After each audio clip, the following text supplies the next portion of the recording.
And hello guys! Ayan, nandito po tayo ngayon sa aking bahay. Magandang hapon po. Ito po ang inyong lingkod si Joseph Pantasya, kung saan ang aking pong gagawin ngayong content ay ang aking masasabing pagluluto. At ang aking unang putahe ay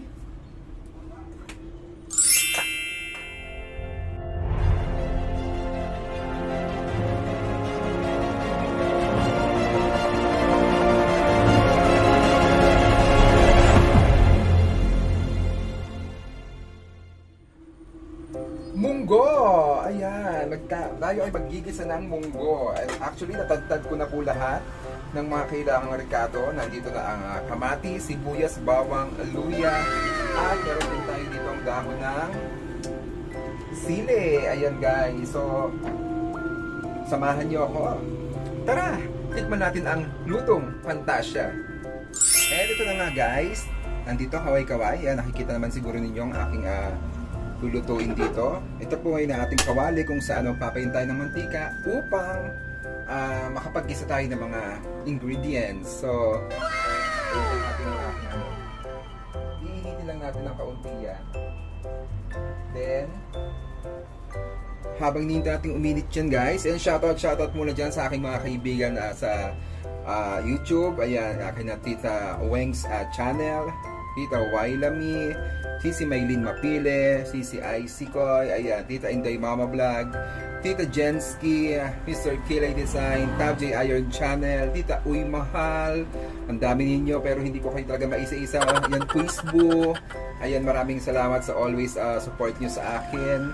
Rian's Kitchen at iba pa. Ayan, Board Vlogger. Ayan, salamat ng marami sa inyo guys. At sa mga nakalimutan kong pangalan, basta kailan naman ninyo kung sino yung madalas na pumupunta sa live stream ko. So, ayan. Boss D, ayan, salamat din. Lipadlock Ring, thank you so much po. Ayan, lagi talaga mga yan nandito sa aking live stream. At talagang mahal na mahal ko yung mga taong yan. So, dito tayo sa ating first step. So, magluluto tayo ngayon at igigisa natin tong bawang. Naginayat-gayat ko kasi nilaki ng mga, parang ano ba to? Sinlaki ng mga butil ng bato to eh. Yan. So, medyo low lang yung ating tawag dito, fire. Yeah, for para hindi siya masunog. Yan. Ayoko mag-English dito dahil hindi naman ito si Marbrix. And shoutout para sa aking third channel kay Marbrix at sa aking main channel kay Marbrix Vlog 25. Hello sa inyo guys. Ayan. So, ito na po ang magiging content ngayon ni Joseph Pantasya. Ang pagluluto na walang kakwenta-kwenta pero masarap. Oo. Pag natikman nyo, kaya pumunta na kayo dito sa bahay ko kung gusto nyo matikman ng mga luto ko. Lalo na yung sinasabi ko sa inyong pansit bihon ko with canton. Ang sarap kaya magpansit with canton. Kaya ayan, hintayin nyo lang yung mga gagawin kong yan. At hintayin nyo rin yung mga darating nating bisita sa bahay. Siyempre, i-upload natin yung mga video nyan kapag nandito na sila. Shoutout din kay Jason. Ayan, salamat ng marami din ka Bakken Friends. Oh, I love you so much ka Bakken Friends. And syempre kay British Boy. Oh, hindi ko makakalimutan din pala si British Boy dahil isa iyan sa talaga namang Ismeo. Kung wala yan, walang sinasahod si Marvelous Vlog 25. Kaya pag na-monetize ako, si Joseph Pantasya, panigurado, walang pupunta. Solo flight, support myself, and I support myself. Then, ang susunod natin ay ang luya. Na ang lalaki ng gayat, nakala may french fries. Ayan, ganyan ang gayat ng french fries sa luya. Siyempre, lalaksan natin ng apoy. Ang sakit na ng kamay ko, nangangalay na. Then, susunod natin siyempre ang pampakinis daw ng mukha. Kamatis. Yan. Isa-gisa lang natin yan, guys. Ganyan lang siya, ano. Tapos, maya lalapirutin natin itong kamatis. So, ayun na nga guys. Habang hinihintay natin ito, syempre habang nagluluto tayo, chikahan lang ko lang kayo ng kaunting mga, alam niyo na mga kwentong buhay-buhay. Alam niyo pa ng mga panahon na ako'y hindi pa na marunong magluto. As in talaga ang mga ginagawa ko. Ito, pritong itlog, pritong hotdog. Yun ang mga alam ko. Since na ako nag-aalaga sa mga pamangkin ko, at talaga naman ako nung ginari at tatay nila sa bahay, natuto na ako magluto. Oo. Kada iluluto ko, tinatanong ko muna kung paano step by step. Tapos hanggang sa, eto na nga, nagka-YouTube na tayo. So, mas madali na yung mga kailangan nating gawin. Halimbawa, gusto mo magluto ng mga tahong, o yan, yung mga calamares, mga ganyan daw, o kung ano man yung gusto mo lutuin. Search mo lang sa YouTube at talaga namang marami kang matututunan. At talagang masasabi kong effective kasi talagang yung mga nakikita ko, pag pinagaya ko, syempre, kala mo, hindi siya masarap, pero pag naluto mo na, ay, wow, the best. Lalo kung talaga susundin mo yung mga pattern ng pagluluto. Isa na dyan yung channel ni Tita Inday Mama Vlog. Ayan, support natin yung channel ni Tita Inday Mama Vlog dahil napakagaling talaga magluto. Since sobrang, parang, alam mo siya, pag nagpe-prepare siya ng mga pagkain or yung lulutuin niya, napakalinis. Yeah. Wala kang makikitang kalat sa paligid. As in, organize yung mga lagayan. Makikita mo talagang inaayos niya. So, isa yun masasabi kong good dahil talaga namang pagdating sa kusina talagang dapat malinis tayo. Dahil syempre pagkain ng ating kahain habang maingay sa labas. Meron na naman dumatang ambulansya. Ayan. So ayun, kailangan natin maging malinis sa ating paligid lalo pagdating sa kusina dahil pagkain ito guys, medyo maselan tayo pagdating sa mga ganitong bagay. Alam niyo at mayroon tayong katulad niyo, may mga anak kayo. Mahirap na pag ipapakain mo sa anak mo napakarumi, di ba? Or walang lasa. O magrereklamo pa ang bata. Kaya pag-aralan natin kung paano at tumingin kayo sa channel ni Tita Inday Mama Vlog. Just type lang or search nyo Inday Mama Vlog sa YouTube channel niya at makikita niyo yung kanyang mga kakaibang luto. Actually natutuwa ako doon sa niluto niyang palaka. Oo, nakakatuwa talaga yung palakang bukaka at nung maprito niya, ayun, nakabukaka pa din. Kaya ayan, okay, medyo dumidilin yung camera ko, so balikan na natin itong ginigis ako dahil lumambot na yung mga kamatis, no? Dinudurog ko na inaano ko na siya, ginagayan-gayan ko na. Ayan. Oops. Okay, lipat tayo dito sa iluluto ko kasi baka tumalisik yung mantika dito. Patay tayo. Ito na nga guys yung ating pinakulo ang munggo. Ayan, nandiyan na siya at okay na yan. Kumbaga, kita naman ninyo na durog na yan at saka parang, hindi, gusto ko kasi mas buo pero may iba dyan na durog na. Pero mas gusto ko sa munggo talaga yung ganyan buo siya. So ayun na siya guys, papakuluan lang natin ito ng ilang minuto. Then pag bumubulak na yan, ilalagay na natin itong ating ginisang mga ricado. Okay? So wait lang tayo ng ilang minuto. Ito na guys, dahil bumubulak na siya, ilalagay na natin ito ating mga ginisang kamatis, bawang, sibuyas, luya. Ayan, ganyan ako mag-gisa. So, ayan, saidin natin kasi sayang naman yung mga ricado, lalo ang sibuyas, napakamahal. Shout out sa sibuyas, ikaw na ang mayaman. Ayan, so habang hinuhalo-halo natin yan, lalagyan natin siya ng pork cubes. Ayan, then susundan natin ang isang magic sarap. Siyempre, hindi masarap pag walang magic, kaya dapat laging may magic sarap.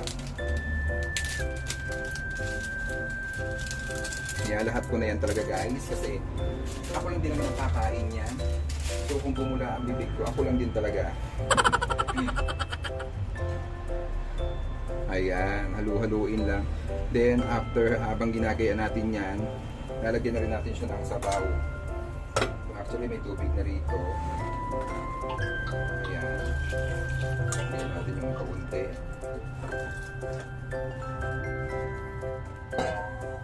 para magkalasa ang ating munggo. Ayan, then syempre di mawawala itong aking dahil tawag dito, binili ko pa ito kahit 5 piso lang to, and meron tayong sotanghon. So masarap daw to pag may sotanghon, kaya lagay natin. Ayan, 5 piso lang naman, kaya binili ko na. Pang paano rin yan, pamparami ba. Okay. Then, halo-halo lang natin yan guys. At nandyan na, may sotang ho na rin yan. Kaya, paniguradong napakasarap nito guys. Yan. Ito talaga yung masasabi ko pag ako nagluluto. Talagang, ako. Kaya nga kasi hindi ko napagluto ang aking mga ka-YouTuber nung time na mga pumupunta sila dito, sila Sisi Maylin, Tita Jensky. Hindi ko sila masyado napagpupunta, handaan ng mga lutuin ko. Tito Coricong, shoutout din sa Tito Coricong. And Mami Miles Life Vlog, hello po sa inyo. The Forger, Ben Kalugay, Rafi, or also na Nurse RJ. I love you all. Ayan, Kuya Eco TV. Yan, salamat ng marami sa inyo guys.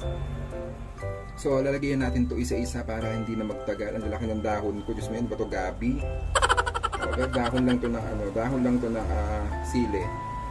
Ayan, so lagyan natin para kasabay na siya kasi malulusak itong si munggo pag pinatagal natin yung pagbulak ng tubig. Ayan, kaya ilagay na natin lahat yan. Ayan, pagsabay-sabayin na yan. And syempre naglalagay ako ng kaunting paminta. Yan. Gayat ng kaunti kasi wala lang, pampalasa ba tsaka pampaanghang, medyo gusto ko spicy. Yan. So okay guys, wait lang natin ulit siya ng ilang minuto. After nun, chibuga na. Ayan na guys, ayan, luto na ang ating munggo natin. Ayun, medyo buo-buo pa yung kamatis pero mamaya lusak-lusak na yan kapag todo todo luto na yan. Hindi ko siya natatakpan guys kasi maiiga at tataba lalo at ihigupin niya ng mga munggo. So ang lalabas nito, magmumukhang pure na munggo, wala nang sabaw. So ating tikman ito. Ayan. Tikman natin guys. Ayan, tikman na natin guys.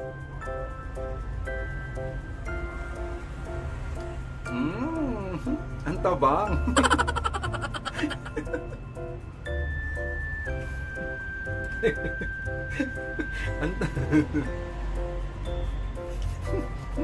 Pangit ng lasa. Hindi. Masarap.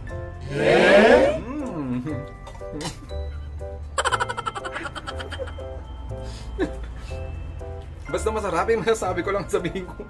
Wala kang sabihin ko pangit yung lasa. Siyempre masarap. Oo, dahil una, hindi ko naman siya masyado na overcook. Then, naluto ko naman na maayos yung mga munggo. So, yung pampalasa naman niya okay din dahil dinamihan ko na nga yung magic sarap. May isa na tayong pork cubes. Ayan, at malasa na rin yung bawang and sibuyas. So, hindi ko na kailangan magpaliwanag sa inyo dahil hindi ko naman kayo kaano-ano. Ayan po, muli. Ayun, maraming salamat sa inyo guys sa pagsama nyo sa akin dito sa aking channel kay Josa Fantasia, kung saan ang buhay nyo ay laging may mga lutuing espesyal. Ayun, maraming salamat po sa inyo na. Tara na, kain na tayo ng munggo. And subscribe guys sa my YouTube channel. Just type Josa Fantasia and hit the notification bell para updated kayo sa aking mga lutuing. Ewan ko na lang. Ayun, maraming salamat po sa inyong lahat guys. God bless po. Maraming salamat. This is Josa Fantasia now signing out.